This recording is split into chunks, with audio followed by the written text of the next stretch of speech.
I remember walking into our ICU one Monday morning to see what patients had come in over the weekend. And it was around the holidays, and there were 3 adult males in 30s, between their 30s and 40s, that had been brought in from different crashes. All of them had been drinking, a couple of them at taverns, and they were well above the adult legal limit. The third one at a party, they had crashed their vehicles, weren't wearing safety belts, and 2 of these gentlemen ended up dying of their brain injuries, and the third one survived with a brain that'll never work normally again. He also broke his neck, and so he's paralyzed from his shoulders down for the rest of his life.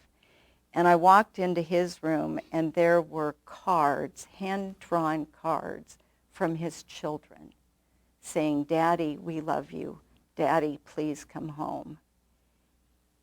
And I know that these children are never going to have a father that's going to be able to play ball with them or go see their plays or do any of that kind of thing because of choices he made, and then because somebody who was serving him didn't question, didn't say, I think you've had enough. Were you planning on driving home? Can I call you a cab instead? All of those things, those interventions that people could do, could have kept his children from having a life that would never be the same again. We're learning a lot more about why kids shouldn't drink until they're at least 21. It has to do with brain development. It has to do with the way our kids drink. So I'm asking you to be really careful about ID and checking everybody. The underage drinkers of today are the drunk drivers of tomorrow. There's been a research project that shows something I could have told you 30 years ago, and that's that drunks can't count. As a server, it's your job to keep track of that. And I wish it wasn't, but it's just the nature of alcohol. You don't realize how much you've had, and the more people drink, and as servers, you know this, the more people drink, the better they think they're doing. So thank you for doing your job, making sure that our kids are not drinking when they're underage, and making sure that the rest of us are safe out there on the highways, because you haven't let somebody go who's had more than they should, and be safe drivers.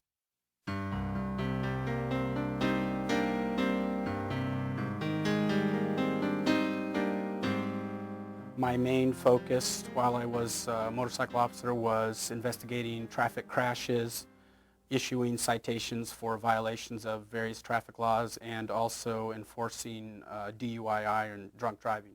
On January the 6th of 2002, very unfortunately, I did find a drunk driver.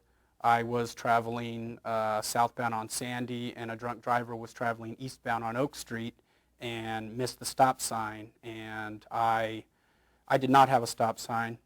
As the car came through the intersection, I impacted right in front of the driver's door, flew over the car, and hit what I believe was about 21 feet away on my head. The police report was stamped fatal, so they expected me to be killed. Again, the driver that I actually ran into had been out drinking most of the night with her friends. She was a young 21-year-old woman. Had been out drinking most of the night with her friends, had also visited 2 taverns and was served at both taverns, was extremely intoxicated, and had been smoking marijuana as well. When they finally did the blood draw on the warrant on her at the hospital, was about an hour and a half later, she was still a 1.7. So that was over twice the legal limit. On top of that, she had been smoking marijuana. So she was very intoxicated.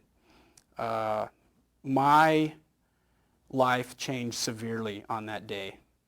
I was in a coma for a week.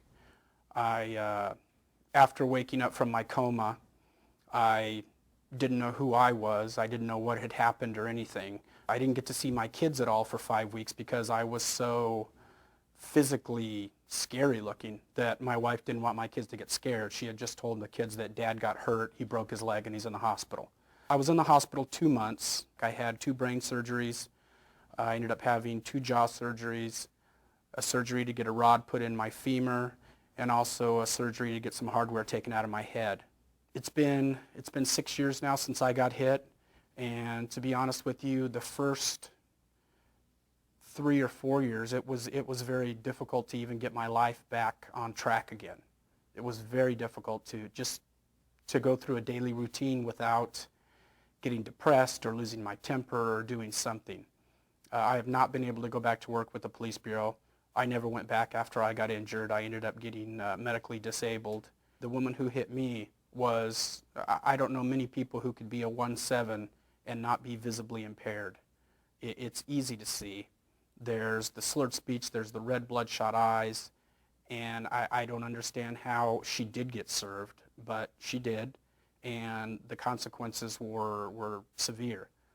Not only was my life very seriously impacted, I didn't do anything wrong. I was doing my job, and I got hit by a drunk driver. As far as servers, not only are you personally liable for the people that you overserve and go out and get into accidents and crashes, there's a moral responsibility as well. Think of the people that are not drinking and driving that are getting impacted by the drunk person's action that you're serving.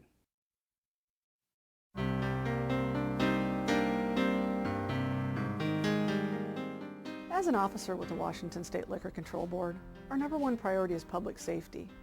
And how we ensure that is that we visit businesses and we speak with licensees and servers to ensure that they are not serving alcohol to minors. And if they see a person showing signs of intoxication, they remove their drink. Also, if misconduct is occurring, they take action to stop it. We take these violations very seriously, and they could result in the loss of a mass permit, jobs, and even the liquor license. We work with licensees and servers on best practices, such as knowing your in-house policies regarding alcohol sales. We would also like you to keep an incident log. Servers should know when to call the police or their liquor enforcement officer. Ultimately, this is for your safety and the safety of your customers and your communities.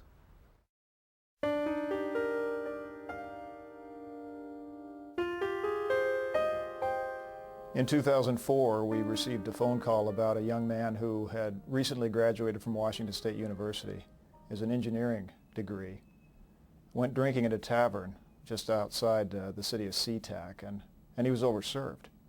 When he left the tavern that night, a King County trooper pulled in behind him, and he wasn't thinking very clearly. He sped off down the highway and was going underneath I-5, headed for northbound 405, when he ran into a construction road crew. There was a young lady out there flagging. The front bumper of his car hit her right leg at about 95 miles an hour. He split her open like a wishbone. She had 7 kids at home, single mom. And when we went to talk to the servers and the owner of that establishment, I guarantee you there was a lot of concern in those faces. It's going to be important for you to think about when you're making your serving decisions, what a jury is going to hear in a potential trial when you're sitting there in the defendant's chair for facing a big money judgment. The law in the state of Washington requires you not to serve anybody who's apparently intoxicated, but what does that mean? What does that mean in this case? Well, the witnesses are going to come in, they're going to sit in the stand, and they're going to say, I saw this person, the person who was driving the car, stumbling on the way to the bathroom. Another person's going to come in and testify, I saw this person's, or I heard this person's speech slur when he was ordering his drink. These are the sorts of things that a jury is going to listen to when they're trying to decide whether the person was apparently intoxicated or seemingly intoxicated or evidently intoxicated. And the jury is going to be asked to make a decision of whether or not you were guilty. The question then for you when you take the stand is going to be, given all this information, why didn't you notice that this person was evidently intoxicated?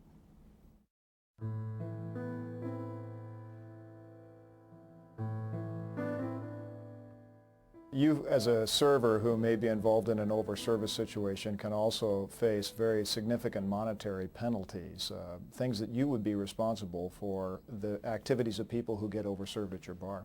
Let's say, for example, that someone is overserved and they get in their car and, as is not an untypical situation, they're driving home and they hit somebody in a crosswalk. You can be responsible for that person's medical expenses, which in a bad accident can be a lot of money. You can be responsible for the person's lost wages. If they're out for 2 or 3 months or longer, you can imagine that that adds up in a hurry. There's also pain and suffering for the person who is involved in the accident. So at the end of a fairly typical accident like that, you're into monetary expenses that are in the tens of thousands of dollars or even more that could be your responsibility. And those are the cases where the person survives. We also have to think about the cases where the person who's injured doesn't survive. And in those cases, we start to think about the claims that not only that person's estate has, but the claims that the family will have against you, claims for emotional damage because they've lost a parent. How much is that worth to a jury?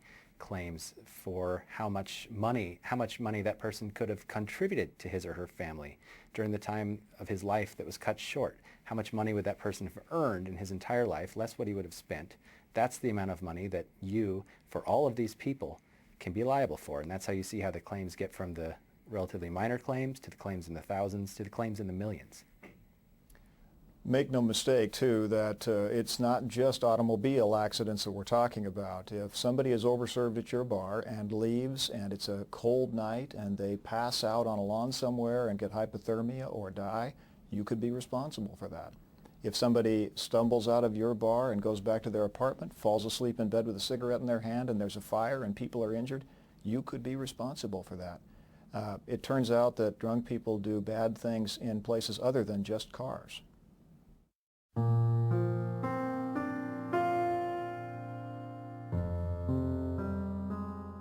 If you serve a defendant one last drink, you might receive a tip, but that defendant might be charged and convicted of a DUI, driving while under the influence.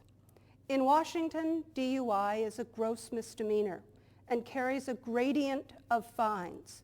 Those fines, however, can increase each time a person is charged. There are also statutory assessments that may double the amount of the fine. A defendant might pay up to $25,000 in costs, assessments, time off of work, which is money out of their pocket, thousands of dollars in attorney's fees, thousands of dollars in treatment fees. Plus, there are fixed statutory costs for the BAC fee, for the traffic safety penalty fee, and for a criminal conviction fee. In addition, a defendant must pay for the interlock, which is installed on their car and has a monthly charge. As an example, in King County, a defendant will have to pay an annual fee of $780 for probation services and additional amounts if they are on sentence compliance. These add up, some cases, to $25,000. You may get a tip, but the defendant, the person you served that last drink to, may pay a great deal more.